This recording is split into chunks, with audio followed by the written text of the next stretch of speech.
Morning students, welcome in the class of science. जैसा कि आप सभी को बताया, पिछली क्लास में हम बात कर रहे थे चैप्टर नंबर 6 की।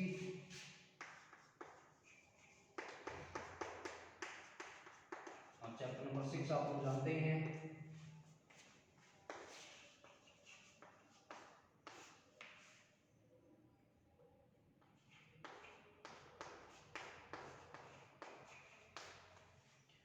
रासायनिक अभिक्रियाएं एवं उत्प्रेरक। आज का हमारा जो टॉपिक रहने वाला है वो है उत्प्रेरक।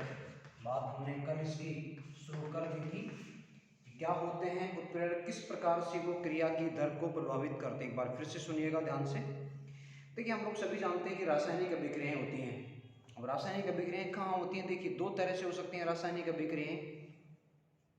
एक जो प्रयोगशाला में करवाई जाती हैं और दूसरी जो हमारे वातावरण में स्वतः होने लगती हैं। स्वतः होने वाली क्रियाएं भी जैसे अपन देखते हैं अम्ल वर्षा होती है, तो अम्ल वर्षा में स्वतः ही एक रासायनिक अभिक्रिया होती है जहां जल SO2 के साथ क्रिया करता है तो कई बार NO2 के साथ क्रिया करता है। यानी अम्ल वर्षा में क्या होगा, HNO3 और H2SO4 का निर्माण होता है जो कि जल को अम्लीय प्रकृति का बना देते हैं। तो वह एक स्वतः होने वाली प्रक्रिया है, वो वातावरणीय परिवर्तन है, लेकिन रासायनिक अभिक्रिया तो हो रही है। इसी तरह से प्रयोगशाला में भी रासायनिक अभिक्रियाएं कराई जाती हैं। तो दोनों प्रकार से रासायनिक अभिक्रियाएं हो सकती हैं। तो कुछ अभिक्रियाएं इस तरह की होती हैं जिनको होने में अधिक समय लगता है, मतलब अभिकारक से उत्पाद बनने में एक लंबा समय लगता है, लेकिन हम चाहते हैं कि ये जो समय है वो थोड़ा कम हो जाए। यानी अभिकारक से उत्पाद बनने में लगने वाले समय को कम करने के लिए कुछ पदार्थ काम में लिए जाते हैं और उन पदार्थों को नाम दिया जाता है उत्प्रेरक। यानी उत्प्रेरक वे पदार्थ हैं जो किसी रासायनिक अभिक्रिया में काम में लिए जाने पर अभिक्रिया की दर को प्रभावित कर देते हैं। सामान्यतया ये अभिक्रिया की दर को बढ़ा देते हैं, तो जो लगने वाला समय है वो कम हो जाता है। तो आज हम कुछ विशेष प्रकार के उत्प्रेरकों की बात करेंगे। तो सबसे पहला जो प्रकार आता है उत्प्रेरकों का वो है भौतिक अवस्था के आधार पर। भौतिक अवस्था के आधार पर उत्प्रेरक।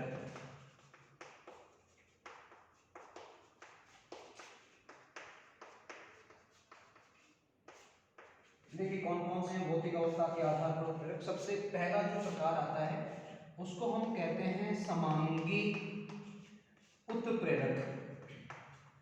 देखिए समांगी का सम यहाँ पे आ रहा है। सम का मतलब है समान। क्या होगा समान? यहाँ पे ऐसे उत्प्रेरक जिनमें अभिकारक तथा उत्प्रेरक दोनों की भौतिक अवस्था समान होती है। मैं एग्जांपल अगर लें, देखिएगा भौतिक अवस्था समान होगी। देखिएगा SO2 प्लस O2 हम अभिक्रिया करवा रहे हैं सल्फर डाइऑक्साइड की ऑक्सीजन के साथ। यहाँ जो उत्प्रेरक होगा वो आपका होगा NO, नाइट्रिक ऑक्साइड, जो कि नाइट्रोजन का एक ऑक्साइड है और साथ में गैसीय प्रवृत्ति का है। तो ये भी गैस है, ये भी गैस है और यहाँ पे SO2 भी गैस ही है। क्या बनेगा आप देख सकते हैं, यहाँ पे SO3 का निर्माण होगा जिसको कि कहा जाता है सल्फर ट्राइऑक्साइड। समीकरण आप संतुलित कर सकते हैं। ये यहाँ पे हो जाएगा 2, तो सल्फर के हो गए 2। यहाँ पे भी हम लगा देंगे 2। तो यहाँ देखें आप, सल्फर के 2 हैं, सल्फर के यहाँ भी 2 हो गए हैं, ऑक्सीजन के यहाँ पे हो रहे हैं 2 इंटू 2 4 हो गए, प्लस 2 6 हो गए हैं, 2 इंटू 3 6 हो गए। समीकरण हमारा संतुलित हो गया है। यानी इस अभिक्रिया को अगर आप देखें तो पाएंगे दोनों अभिकारक हैं जो गैसीय अवस्था में है, ये देख पा रहे हैं आप, और जो उत्प्रेरक है नाइट्रिक ऑक्साइड वो भी यहाँ पे गैसीय अवस्था में है। यानी अभिकारक और उत्प्रेरक जब एक समान भौतिक अवस्था में पाए जाते हैं उसको कहा जाता है समांगी उत्प्रेरक। मेरे ख्याल से बात समझ में आ गई होगी। यानी भौतिक अवस्था समान हो जहां पर उत्प्रेरक और अभिकारक की, तो उसको कहा जाता है विषमांगी उत्प्रेरक। दूसरे प्रकार का जो उत्प्रेरक आता है भौतिक अवस्था के आधार पर उसको कहा जाता है विषमांगी। देखिए विषमांगी, विषम अलग अलग जहां पे होगी भौतिक अवस्था। और इसके मैं एग्जांपल की बात करें, देखिएगा N2 प्लस H2, नाइट्रोजन की क्रिया हम करवाने जा रहे हैं हाइड्रोजन के साथ। इसकी उपस्थिति में Fe यहाँ पर लिया जाएगा जिसको कि आयरन कहा जाता है, लोहा भी कहते हैं। क्या बनेगा? NH3 बनेगा। नाम तो आप लोग सभी शायद जानते होंगे, कुछ नहीं भी जानते होंगे, ये भी हो सकता है। NH3 जिसको कि अमोनिया कहा जाता है, NH3 को अमोनिया कहा जाता है। तो अब समीकरण संतुलित करते हैं। नाइट्रोजन के यहाँ पे 2 एटम है तो यहाँ पे 2 लगा देंगे। यहाँ पर 2 लगा देने से H के हो गए 2 × 3 6, तो यहाँ पर हमें 6 करना है। 2 को 3 से मल्टीप्लाई करेंगे तो H के भी यहाँ देखिए 6 हो गए हैं। बात करें भौतिक अवस्था की, नाइट्रोजन आप लोग जानते हैं गैसीय अवस्था में पाया जाता है, हाइड्रोजन की अवस्था भी गैस ही है। लेकिन बात करें Fe की, आयरन मेटल है, धातु है, और जनरली धातुएं सिवाय एक धातु को छोड़कर, आप लोग नाम शायद सभी जानते होंगे, विद्वान विद्यार्थी बैठे हैं सामने, Hg जिसको कि मरकरी पारा कहा जाता है, मरकरी कहते हैं, पारा भी इसको कहा जाता है। एकमात्र धातु है जो द्रव अवस्था में पाई जाती है, इसके अलावा सभी धातुएं ठोस अवस्था में पाई जाती है। तो Fe आयरन है, मेटल है, धातु है, ठोस अवस्था में है। बात करें NH3 अमोनिया गैसीय अवस्था में, इससे कोई मतलब नहीं है। यहाँ पे हमें अभिकारक और उत्प्रेरकों की अवस्था अलग अलग है। अभिकारक गैसीय अवस्था में है, उत्प्रेरक आप देख पा रहे हैं ठोस अवस्था में अलग आ गई है अवस्था। तो ऐसे उत्प्रेरक को कहा जाता है विषमांगी उत्प्रेरक। तो ऐसे उत्प्रेरक जहां अभिकारक और उत्प्रेरक दोनों की भौतिक अवस्था अलग अलग होती है, उसको विषमांगी उत्प्रेरक कहा जाता है। तो ये थे 2 उत्प्रेरक भौतिक अवस्था के आधार पर। अब अगले प्रकार की बात करते हैं।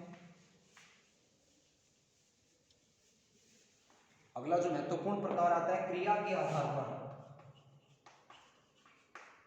क्रिया के आधार पर उत्प्रेरक एक्शन किस तरह से उत्प्रेरक क्रिया को प्रभावित करेंगे।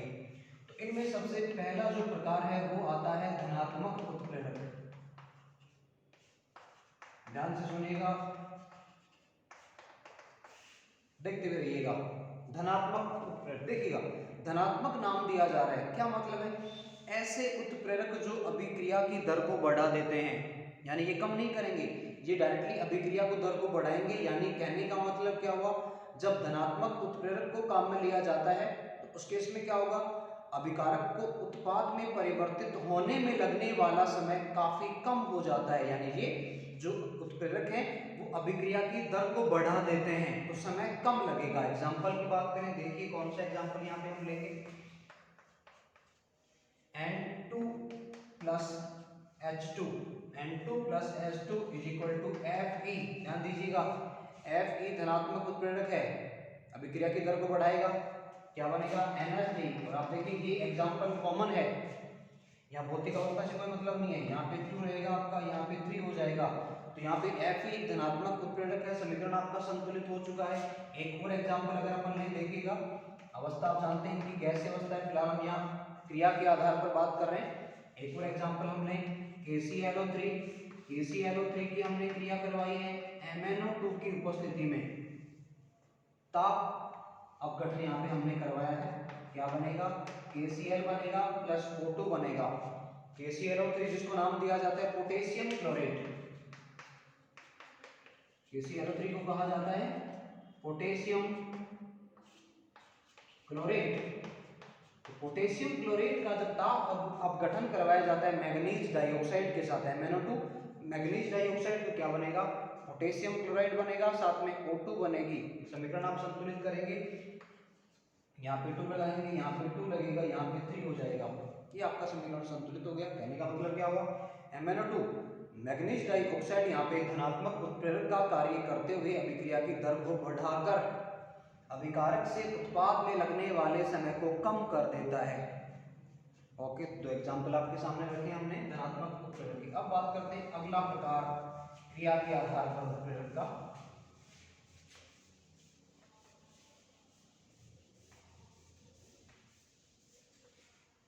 देखिए अगला जो प्रकार आता है वो है ऋणात्मक उत्प्रेरक।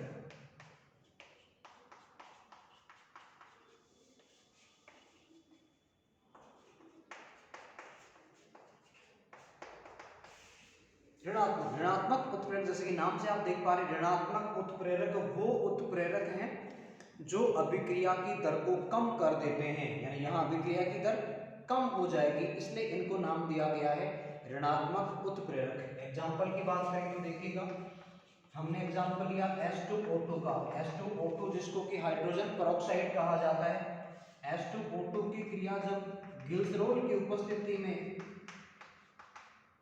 कराई जाती है, यानी H2O2 जिसको कि हमने कहा हाइड्रोजन पेरोक्साइड, मेडिकल साइंस में इसको केवल पेरोक्साइड के नाम से भी जाना जाता है, इसको कहा जाता है हाइड्रोजन पेरोक्साइड।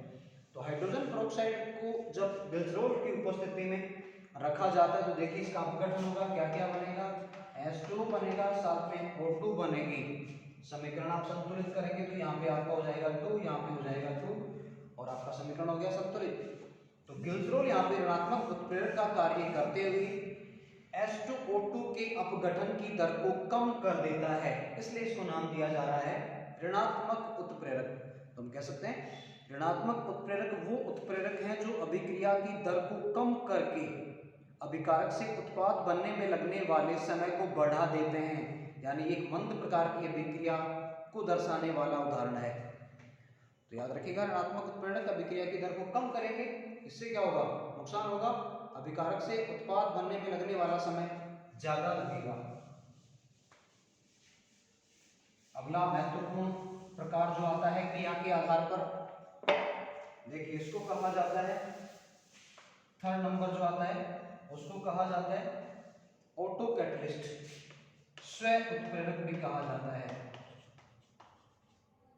देखिए स्व उत्प्रेरक, इसमें अलग से हमें उत्प्रेरक को डालने की आवश्यकता नहीं होती है। क्या होगा, जो अभिक्रिया हम करवाने जा रहे हैं उस अभिक्रिया में जो उत्पाद बनेगा वो उत्पाद ही उत्प्रेरक की तरह कार्य करेगा। देखिए कौन सा उत्पाद यहाँ बनेगा, हमने CH3COO2H5 की क्रिया करवाई है जल के साथ। क्या है CH3COO2H5, देखिएगा इसके दो नाम हम दे सकते हैं, एक तो सामान्य नाम है एथिल एसीटेट और इसका रासायनिक नाम है इथाइल या ethyl ethanoate, ethyl ethanoate, IUPAC नाम इसको कहा जाता है। एथिल एथेनोएट का जब जल अपघटन कराया जाता है तो देखिए क्या होगा, यहाँ दो प्रकार के पदार्थों का निर्माण होगा, एक बनेगा CH3COOH और दूसरा वाला बनेगा C2H5OH। ध्यान से देखिएगा, हमने एथिल एथेनोएट का जल अपघटन कराया तो एक तो बना CH3COOH, इसको कहा जाता है एसिटिक एसिड, इसको एसिटिक अम्ल कहा जाता है, और दूसरा यहाँ पे जो बना है इसको नाम दिया जाता है एथेनॉल, एसिटिक एसिड और एथेनॉल। थोड़ी सी आपको विजिबिलिटी में प्रॉब्लम हो सकती है लाइट जाने की वजह से। एसिटिक अम्ल और दूसरा एथेनॉल, तो जो एसिटिक अम्ल आप देख पा रहे हैं ये एसिटिक अम्ल ही इस अभिक्रिया में उत्प्रेरक का कार्य करने लग जाते हैं, यानी जब किसी अभिक्रिया में बना उत्पाद ही उत्प्रेरक की तरह कार्य करने लगे तो उसको कहा जाता है स्व उत्प्रेरक या ऑटो कैटलिस्ट। तो ये एग्जांपल महत्वपूर्ण है, केवल एक एग्जांपल यहाँ पे आपको देखने को मिल रहा है स्व उत्प्रेरक का। अंतिम जो प्रकार आता है क्रिया के आधार पर उसको कहा जाता है बायो कैटलिस्ट या हम कहते हैं उसको जैव उत्प्रेरक। अगला नंबर 4 आता है जैव उत्प्रेरक, और जैव उत्प्रेरक को एक और नाम से जाना जाता है, इन्हें एंजाइम भी कहा जाता है।